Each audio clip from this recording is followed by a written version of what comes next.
What's up, everybody? I'm Jason, this is Freebird Garage, and we are out riding this beautiful morning. Man, it's crispy right now. Perfect temps. Stoked on this ride. I'm in the back of a cemetery right now, but that shouldn't matter. We are talking about the 5 top spots that I like to pull for parts and how to find hard to find FXR parts. All right, let's get on the bike, talk about the list. Let's get done. Woo! I swear some of the best times this bike runs is just early in the morning, a nice 68 degrees out, crisp, cool air. It just eats it up. Man, never gets old. All right, so the top 5 that I use for how to track down FXR parts. This is my own opinion. This list will vary from region to region for some obvious factors. And hey, if this interests more people, I'll do a deep dive into each one of the sections that I'm talking about, because I could probably talk for a couple hours on each of these, on all the experiences and everything of trying to find stuff and how to find stuff and negotiations with people, you know, on each of these platforms, because each of these have different characteristics that are really good, really bad, but the list is going to descend to my favorite. All right, so number 1, which would be the least favorite, and this comes shock to some people, is swap meets on tracking down parts. Not a fan. I love going to swap meets, I love seeing them, but they're so inconsistent that it's so hard to go there expecting to find something that you truly need. And especially in Michigan, this is a regional one, there isn't a bunch of swap meets just every weekend during the summer. I know out west there's practically every town or every town over has some kind of swap meet going on, and on top of it there's FXR parts everywhere in some regions. So around here there just isn't. We have one big swap meet.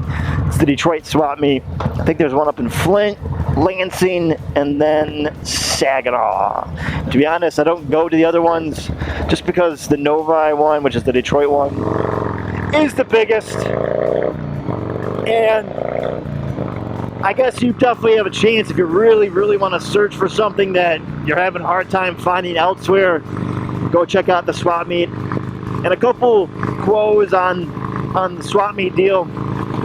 You really need to know exactly that part that you're looking for, what it looks like in person, including, we're talking stamped numbers, used in bits, pieces that are destroyed, that cannot be fixed, that you don't see in pictures, or, you know, and you have about a couple minutes to decide that, because if it's a hot item and it's a busy swap meet, by the time you make your way back around to decide, it's gonna be gone. It's happened to me where I was like, yeah, half in, half out, came back around, thought it was an okay deal, must have been a good deal because it was gone by the time I got to it. And I bought a carb. That was like one of the times I bought other stuff, but that's probably my best example. Thought it was a great deal. You're in this adrenaline rush to find something, and I found something, didn't do enough research. It was the right carb, but didn't have all the right pieces that came with it. So then I ended up just still searching for the rest of the parts in the other list areas to get it down. And negotiation, right? So that's another part of like the swap meet. Like, you have to be ready to swing, like right out of the bat. Like, you got to get the best price possible, because there's a very good chance they're already asking top dollar for it. I've noticed that, at least around in our swap meets here, that they do not give it up. They are pretty aggressive on their pricing as far as not giving an inch. And I remember you kind of piss off some people, and hey, that is part of doing business with them. They gotta understand that part. But definitely not my favorite to find parts. Love going, love the experience, love seeing if you can find something in the wild. If you're just doing that, it's an awesome time. But beyond that, if you're really trying to find a part, it's, you know, in my area, for the birds, man. Don't go there. All right, next one up, which I've only used a handful of times just because the usability is down, is Offer Up. Not a fan. Offer Up. is an app. I don't even know if, yeah, I guess it's still on my phone. Use it every time I'm down in the gutter trying to find a part. I'll mosey and offer up. It's just so crappy as far as the usability, but because it's over the swap meet, it's because you can literally use it whenever, and there could be a posting and you can search for the parts that you need and actually potentially find it, so you don't have to like hope that it has it on there. You can actually search it, go by region. So if you go hard enough, you can definitely find what you are looking for on there, but it's gonna be tough. And I don't like how the usability on there is laid out. It's very clunky in my opinion for finding parts.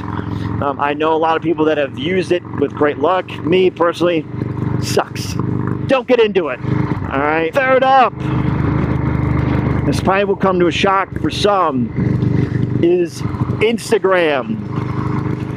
Instagram is a love-hate relationship with myself. I'm sure with a lot of you that have used it, and I bring this up because if this list seems obvious to some, it is not to others, because I know a lot of people that are not on Instagram, that are on YouTube, that are on other platforms when it comes to using social media platforms, right? So it's a whole nother world, a whole nother type of people to deal with on top of it. And I mean that by trying to haggle parts, trying to buy parts, like everything is just different, and you have to know the ins and outs.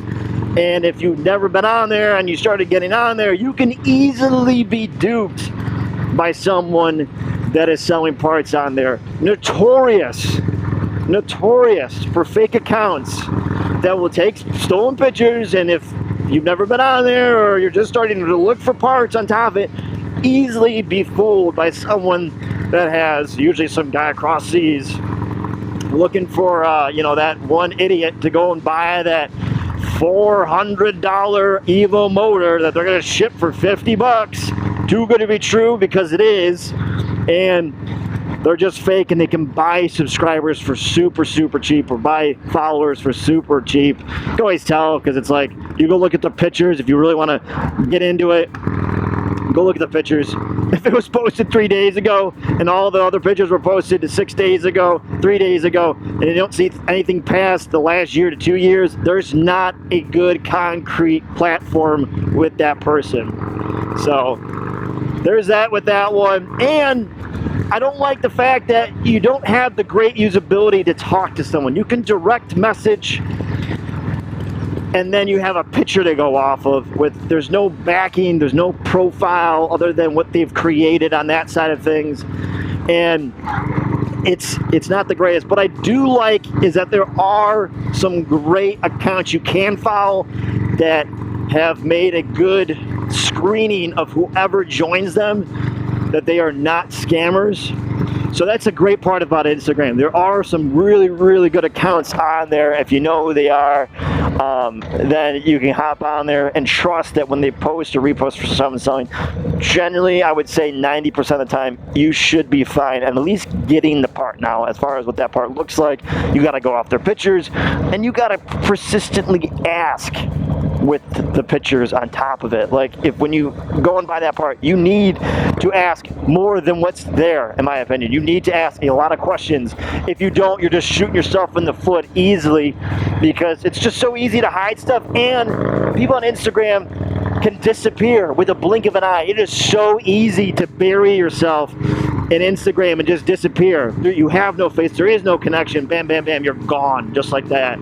Like, it's pretty easy to fool someone on Instagram more than other social media platforms, in my opinion. So you have a newer generation that's also in Instagram, so the pricing it's kind of, up in the air whether or not it's worth going on there.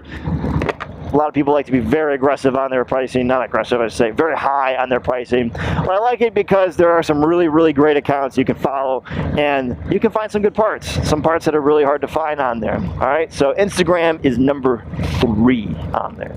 Number 4 on the list, the Wild West of Facebook. I know pretty much the majority of you that are at least on YouTube are probably on Facebook more than any other social media platform that's out there. And Facebook is number 2 for a good reason. You listen, I have a love-and-hate relationship with them. I'm not really advocating that everyone should go get a Facebook on this. This is just to get parts, get information tracked down. And there are 2 sides of the Facebook world, and I'll mention obviously the other side of it too. But first, you have the groups that you can be a part of, which is a huge insider look for parts. And you get in these groups, a lot of them have been screened, some that have not been. So you go through a bit of a haggling at first to figure out where you want to get into to be able to find the right people to talk to a lot of stuff. There's some groups that I've been into for, 6 to 8 years, I want to say now, for particularly just FXR, some stuff just all motorcycles, some stuff just all Harleys. The vehicle specifics have been the best ones, obviously. They really do a screening now. Not as much as they used to back in the day, but today, or I should say, they didn't do it back in the day, now they do. And they go through and make sure that there are 0 scammers that go through. So it's harder and harder to get in groups now, as far as if you are a scammer and have no idea what bikes are and just trying to, take people's money. So that's really good. They do those. And there's a generation that's on Facebook that doesn't have Instagram. So you have that, which is actually an advantage, because if you're trying to find parts, listen, Harleys have been around, they're older than, whatever, 1910, where am I at, 1901, I don't know, I can't remember the beginning date of Harley right now. But anyways, you got a lot of old timers on here, and I'll tell you what, they bought these FXRs first, and trying to get parts, they are sometimes the best resources because they're ready to hang it up, and that is a good thing. Like, they've aged out, they're ready to sell their bike, sell off the parts they thought they were going to use, and move on from there. But let's try not to get killed. Jeez, every road I have trying to move is closed down. So that's a huge advantage. You go in these groups, 1, their wealth of knowledge, this older generation, and 2, you shout out some parts that are really hard to find that maybe some young guys don't have, but some older guy that's been sitting on his shelf, he was the one that back in the day when he got his FXR, hated the fairing and hated the back, so he's put them up on his shelf, thinking that, one day maybe someone will come along and buy him for a top dollar, and now he's old enough where he doesn't want him anymore and get it off his shelf, and he's ready to sell them for a good price. So that's a huge advantage on the Facebook, is you have a demographic that is on there for these particular bikes, and other Harleys too, obviously, that you can use their knowledge, they're willing to share it, and their parts and their usability. The other part too is obviously Facebook Marketplace. Now, I'm not going to get into the vehicle side of things of it, because you could, like I said, do a deep dive of that. But the other part is that the marketplace is still great for parts. Not as great, but still great. You got to know how to speak to some of these people, because some of these people that are listing the parts, they'll be a couple states over, because that's how Facebook will pick stuff up. If you're looking for a particular part, you won't notice it. It says, hey, here are some searches outside of your area. You'll find it, looks perfect, great price. You go and talk to him. It happened to me. I was negotiating with the guy, finally got a good price, and I said, all right, how much is shipping? And he got back to me and said, well, I don't do shipping. I said, oh, fuck, man, that sucks. And it was like a very, very hard to find part, and was really bummed. So I coaxed him. I said, well, what's it got to take for you to go down to the UPS store or the FedEx store, whatever it is, and have them box it up and send it to them? He said, well, I don't have a Venmo or a way to get any type of money. I don't know how to work that. I said, okay, how about I teach you? And don't you want this money? Like, I'd be more than happy to do it. I'll pay the fee on top of it. I mean, this part was real hard to find, so it was worth trying to do it. So, I ended up doing that. I ended up walking him through on how to get a Venmo, how to get a whatever. I think it was Venmo, yeah, not Zelle. Got him set up. Told him how to, just go down to the office there. They'll show you. You can ask them to package it for you for a little extra bucks, and then they'll ship it out. It took a process of probably 2 months of working with this guy in order to do it, for it to finally go across. So if you're going to buy on parts for that reason on the Facebook Marketplace. Be upfront. Tell them, do you ship? And a lot of places, or a lot of people will say no because they want you to just to come by and pick it up. They don't want to deal with all that stuff. So preface it. You can find good parts, but you're definitely going to want to ask if they ship up front. All right. So a lot of good stuff. A lot of scammers though at the same time. You got to make sure you watch out for that. All right. So that's number 4, Facebook. All right. My top number 1 spot for finding parts for these good old girls, the FXR world. The Fleabay, the eBay. Yes, probably come to a big shocker for some of you that why would you go through eBay? One, a lot of people assume, which sometimes it's right, that they are overpriced, which I would say that is true. There are some parts that sit out there for probably 20% more than what you'd find it through secondhand, but that's the price, right? eBay acts like a store in the fact that everyone is their supplier, and you go on there, which is great because if you have endless pockets, then you could really buy your entire bike on there. Generally what I found every single part, about 90% of these bikes on there, and some of them just couldn't pull the trigger because of how expensive they were. I mean, you literally can buy the fairings, brackets, radios, everything that's on there, but you're gonna pay out the nose for it. So that is the downside of eBay, but there's a lot of upsides for it. One, you can obviously shop whenever you want, and it's strictly no bullshit, no thrills. Here are all the parts. There's no social media to go through. There's no distraction for you. It's just a straight up marketplace, ready to buy, ready to go. No dealing with transactions oddly with someone and meeting up at a gas station or a police station. Like it's ready to rock. So that is a big advantage for it as well. The other one would be the reliability also when dealing with them, and the sustainability and the relationship. So if you never used eBay before, there's 2 types of ratings. I know Facebook has this because they copied it. There is a review status, one for buying, one for selling, right? So you can be reviewed, but it pools into one. So you can review a seller and a buyer and everything on eBay. And the best part about that world of eBay, that you don't want to get kicked off. And eBay can pick up on scammers that have scammed before very easily. So thinking that you can go on there, scam, and do it again, you get caught. I've heard of stories of that where guys have tried to scam and scam again, and they're really good at that part. They side about 99% of the time with the buyer, because if they did it, people just wouldn't buy on eBay, which is great. So doing transactions with people, you have more comfortability. Some parts I've probably spent maybe 5 to 10% more, but I knew exactly what I was getting. It was going to be shipped right to my house, no questions asked. There's also an app, ooh, that's addicting too, for using obviously on the go. And I've been at places where I've been bored, search FXR, I'm like, oh, look what popped up. And then bam, bought it, because it's only there for a minute before someone's gonna scoop it up before you. That is a part where there are a lot of lookers on eBay. So if there's a good part, someone's gonna buy it. They'd rather buy it on eBay just because the comfortability of and the sustainability of knowing that the confidence that I can buy this part, it's gonna be at my doorstep. If I have a problem, I can straight up complain. And I'll tell you what, I've had problems on eBay. I had a straight up problem that I was so pissed off.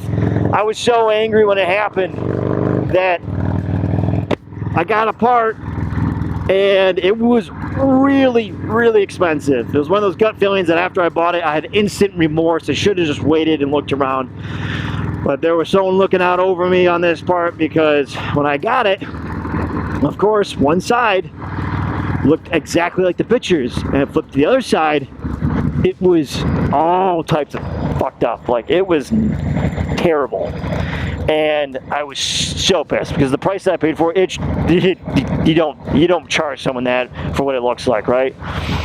And on top of it, you can do this on eBay, which I don't recommend it if you're willing to be comfortable. You can go outside of eBay, you can message the seller and all that stuff, and actually go outside and deal, so you don't have to do the transaction fees and all that stuff on top of it for if you're a seller. And sometimes I'll give you a discount. But in this case scenario, we did that, and I was even more worried. I was like, oh, stupid me. I went and fooled myself on this, and I messaged the guy and told him about the whole thing, sent him pictures. I was like, dude, this isn't right.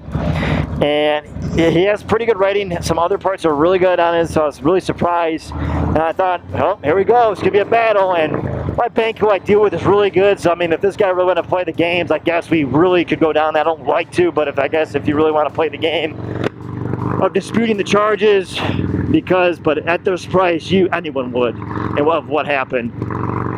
So I was up front before I got all heated to him and just said, look, it's way more broken than what you showed, and what are we going to do about it?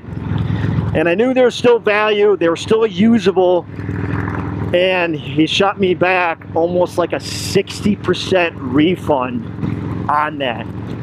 So in that case, I got the refund, and then I went on eBay because I didn't want them. I knew I could wait and find another set. So went on eBay, took the pictures, was upfront about everything, pointed at every spot that I noticed. We said everything in my description, as is, pictures, everything, show everything, and we sold it. Sold it for cheaper what he sold it to me, got the refund, so I ended up making I think $200 off it in general. So I was pretty stoked about the whole process about that. That turned everything back around. So that's the bad and good about eBay, and there's a lot more that we could dive into on all this list. I mean, this list, I really like talking about this stuff. It's fun. It's a treasure hunt. You know, a lot of these parts, they're diamonds in the rough. You really gotta see, you really gotta know stuff that you think you know, until you get that part and you realize, I have no idea what I'm doing. I bought the wrong thing, wrong color. This thing is way too fucked up, and this isn't gonna work. So if you guys are interested, maybe we'll do an individual one of each of these. I'll go through all the process of how to negotiate with some of these people in each of them, because everything's different. They're not all the same on each of these, and you really got to know how to haggle, how to work with, what to watch out for. If you're building bikes, if you got a brand new bike, you really don't got to worry about half that stuff. Until I start getting into building FXRs, that I realized I had to go through all of these processes to find it. So there is my top 5 of all how to find FXR parts. But for now, guys, that about wraps me on this one. I would greatly appreciate it if you could hit that subscribe button, tap that like, press that notification, leave a comment below and tell me what you think. And for those who've already subscribed, thank you, and as always, stay free. I'll catch you guys later. Peace.